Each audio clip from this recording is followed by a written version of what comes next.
and they win the NFC South.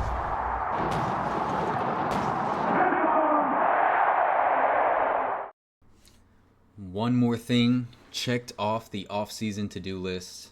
Last weekend, rookie minicamp, all good. Today, the schedule released, all good. One step closer to week 1 against the Atlanta Falcons in Atlanta. Let's get to the schedule. So this will kind of be a live-ish reaction. I did take a quick peek at it before the video just because I do plan on going to the Buffalo game, so I just wanted to see when that game was, where it fell on the schedule. But for the rest of the schedule, a lot of this is kind of new to me. Been trying to avoid the leaks so I can have more of a natural reaction to this. I did see Atlanta, in Atlanta, week 1. Talk about a huge divisional matchup to start the year, 1 o'clock. And I think that's a good thing. I think when we saw them both times last year, we were pretty injured in Atlanta. We didn't have Winfield in Tampa Bay, some receivers missing. So being able to hopefully get them at full health week 1, usually as healthy as you're going to be, that's a great thing for Tampa Bay because I think overall we do have the better talent, and I think some injuries might have hurt us against Atlanta last year. On top of that, you're getting Penix in week 1 before he, let's say in week 15 when we play him in Tampa, he'll have a lot more games, a lot more experience under his belt. Both of those edge rushers, James Pierce Jr. and Walker from Georgia, that's going to be their first game. Welcome to the NFL moment. Hello, Luke Gedeke and Tristan Wirfs. So I think that's set up really good for Tampa. The fact that we go to Atlanta, get that out of the way week 1 under these circumstances, I'm here for that. Week 2, Monday Night Football against the Houston Texans. 7 p.m., so I assume this is one of those weeks where there's 2 Monday Night Football games and kind of that staggered time frame. Should be a good game. Last time we were in Houston, it was entertaining. Rough loss. Very rough loss. If you guys remember, that was CJ Stroud's coming out party in the NFL. Hell of a game, but rough loss. But definitely do think that's an attainable primetime game for the Buccaneers. Following that, in week 3, we have our home opener. Week 3 home opener. I'm not against it. The further we can push the home games back in the year, I'm good with it. As someone who goes to all the games, just, the further back it goes, I guess the less hot it is. It's going to be hot regardless, but the less hot maybe. But the New York Jets, yes, should be a fun game to open up at Raymond James Stadium. You would assume so, right? And then we have Philly, the defending champs, coming to Raymond James Stadium again. 2 years ago, we played them on Monday Night Football at Raymond James Stadium, then beat them in the wild card at Raymond James Stadium. Last year, we beat them at Raymond James Stadium in a 1 o'clock game. This year, another 1 o'clock game at Raymond James Stadium. It feels like every single year I have to see Raymond James Stadium with all of that green in it. If y'all are in Tampa, please just show up. And if you have tickets, please do not sell them to Eagles fans. But like Todd Bowles likes to do, let's kind of split this schedule into quarters. So looking at that first bit, you got 2 home games, 2 road games. All outside of the Jets, all decent opponents. I'd say the Falcons are decent. The Texans can be good at times when healthy. And, of course, the Eagles are the defending champs. The Jets, that should be an easy win. We tend to make easier wins look a little more difficult. Let's make it an easy win. But overall, I'm cool with this being the first 4 games. I don't think this is anything that we should be too concerned about. Going into that second row now, we go all the way to Seattle, Washington in a 4 o'clock game against the Seahawks.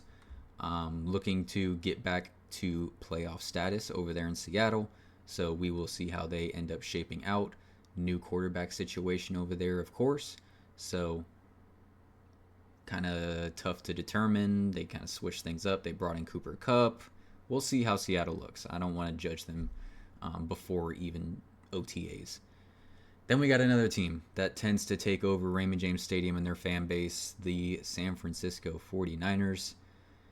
Very similar to the Eagles, like I said. If you were at that 49ers game last year, oof. Oof, it doesn't look bad because they wear red too, but oof. Yeah. Then we have another big name opponent in week 7, October 20th. Another 7 o'clock Monday night football game against the Detroit Lions in Detroit. So that's a matchup. We've been seeing them pretty much year after year over the last few years. Last year we got the best of them early. I think that was in week 2. So this year looking to do the same again in Detroit. Week 8. First matchup with the Saints in New Orleans. 4 o'clock game. Should be a walk in the park. Let's be honest. It should be a walk in the park. If I didn't just get back from New Orleans like literally a week and a half ago, I might go to this game just because now's a really good time. If you're looking to go to a game, now's a really good time to go to New Orleans. They're terrible. The tickets are going to be very cheap, and it's a very good place to celebrate after a Bucs win. Let me tell you that from experience going to the game last year where we put up a 50 burger on them. Yeah. Being in New Orleans after a Bucs win. It's fantastic. Bye week comes at week 9. I don't think there's anything wrong with that. I mean, it's pretty much right in the middle of the season. Not too early, not too late. I have no complaints there. Then week 10. Actually, my bad. We can't skip a quadrant. So from week 5 to week 8, 3 road games, 1 home game. The 1 home game being the 49ers, which are kind of a new look 49ers. They don't got Debo anymore. Lost some defensive guys. Very interested to see how they end up looking this year. And then Detroit, they're going to be a good team. Saints, trash. And Seattle, I think, is still kind of in that unknown status. So I think that kind of lines up a bit with that first quadrant. I'd say Lions and Eagles are pretty similar. I'd say Jets and Saints are pretty similar. I'd say San Fran and maybe the Texans are fairly similar on level, and then the Seahawks and Falcons are fairly similar. So out of those first two, I think they're both pretty even. I don't think there's one where it's just like, dang, we're playing a bunch of garbage. They're pretty even. Bad team here, good team there, couple average teams there. And I do think that's going to kind of continue. So after that bye week, you got what should be a not great team, maybe improving. New head coach, second-year quarterback, made a lot of free agency moves, and of course the draft. So New England Patriots in Tampa. There's always, of course, a ton of Boston fans, a bunch of Boston transplants that live in Tampa, so I'm sure there will be plenty of Patriots fans at Raymond James Stadium that day. Then week 11, we go up to Highmark Stadium. Once again, this is where I take one road game for sure, one road game every year. This is probably where I'll end up going this year, just because this is the final year at the old Highmark Stadium. So just going to experience that. November 16th, I looked it up because I really don't want to be stuck in a blizzard. They say it's about 50 degrees on average November 16th, so I can deal with that as a Floridian. I'm going to be cold, I'm going to be bundled up, but I can deal with that. I've been at Raymond James Stadiums when it was 50 degrees, so I can do that. But yes, final year at Highmark Stadium, so that's why that's kind of my game that I do want to end up getting to. Plus, I mean, seeing Bills Mafia should be a good time. Then the Rams game that was rumored to be Thursday night, as in Thanksgiving night, but it ends up being Sunday night. So Thanksgiving rumor, throw it in the trash. Didn't happen. This is Sunday night football against the Los Angeles Rams in Los Angeles. Another kind of new look offense. Like I said, Cooper Kupp went to the Seahawks, and they replaced Cooper Kupp with Devontae Adams. So we will see how that goes. They usually have our number. Hopefully we can kind of turn that around. Another NFC West opponent after that, and this is where we start the Bucs' longest home stand of the season, and that is November 30th. Another 1 o'clocker against the Arizona Cardinals, which I will probably throw in the same category as the Seahawks if I don't know how they're going to be. I assume they'll probably end up being around average, kind of finish the year maybe in the hunt, if I had to project. But really, who knows? So that third quarter of the season, after you got the bye week, you once again, trash team. So every quarter has what I'd consider not a good team. And then you got a really good team, a really good team, a really good team. The Rams, I'd say, are better than Seahawks, 49ers at this point, Falcons, and then the Cardinals. So the quadrants are looking to be shaped fairly evenly. This last one will probably be the easiest, even though it is 5 games, but I'd say fairly evenly this schedule is spread out. I know last year we had that stretch where it was like Falcons on the road, Chiefs, Ravens, 49ers. Like, that was brutal. That was brutal. And that was kind of where the Bucs, where they had a good start, it kind of, slipped into a 4-6 out of nowhere. This year, it looks pretty even. There's not like this long stretch of really tough games. Into that final quadrant, Saints at home, trash. Falcons at home, Thursday night football. That'll be a big game, primetime, only primetime game of the year at home for the Buccaneers. And then we do not see the Carolina Panthers until week 16. Week 16 is the first time we see Dave Canales and the Carolina Panthers. Very interesting. That's a 4:30 game in Charlotte. Then we go to Miami. I'll probably end up at that game too, just because it's drivable. You can just drive down there, drive back. 4 hours doesn't hurt anybody. I mean, I can deal with it. And we finish the year with, as usual, a divisional opponent, and it would be the Carolina Panthers. So Carolina Panthers, 2 out of 3 weeks.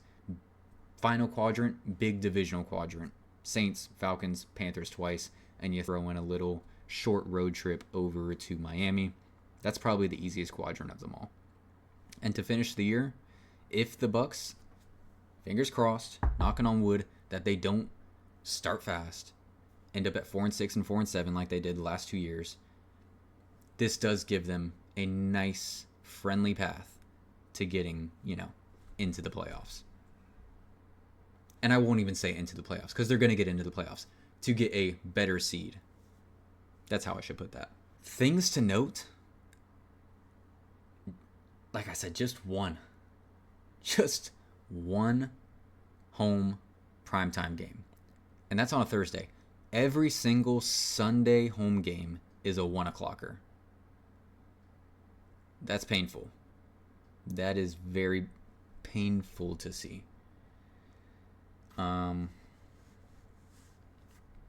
If you're watching from home, I guess it doesn't really matter. But once again, going to the games every single Sunday, a 1 o'clocker, you couldn't throw us in 1 or 2 4 o'clock games?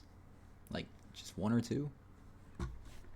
Maybe the January 4th game ends up being a 4 o'clocker, but at that point, on January 4th, I don't really care. If it's 1 o'clock, 4 o'clock, I don't care. It's January. But these September, October games, like, come on, give me 1 or 2 4 o'clockers. And then overall, there's only 1, 2, 3, 4. I feel like last year we had 5 primetime games overall. This year, 4. So we dropped down by 1, which I'm not mad about. And then, of course, that divisional schedule was pretty weird. You get the Falcons in week 1, and you don't see Penix and them boys until week 15. The Saints, I mean, that's the one that makes the most sense, week 8 and week 14. But then the Panthers, week 16 and week 18. Like, what? That's going to be it for me, though. Just wanted to share and react to this schedule release with you guys. Let me know your comments. Jesus, I cannot talk. Let me know your thoughts down in the comment section below. Please do so. Your thoughts on the schedule, how this will turn out for the Bucs, anything that I may have missed that is kind of weird, anything to note. If you guys are traveling to any away games this year, or if you live out of state or out of the area, if you're coming to any Bucs games, let me know down in the comment section which ones you plan on going to. Please like and subscribe if you have not already. Go Bucs, and you all have a blessed one. Hey, hey, Tampa Bay Bucks.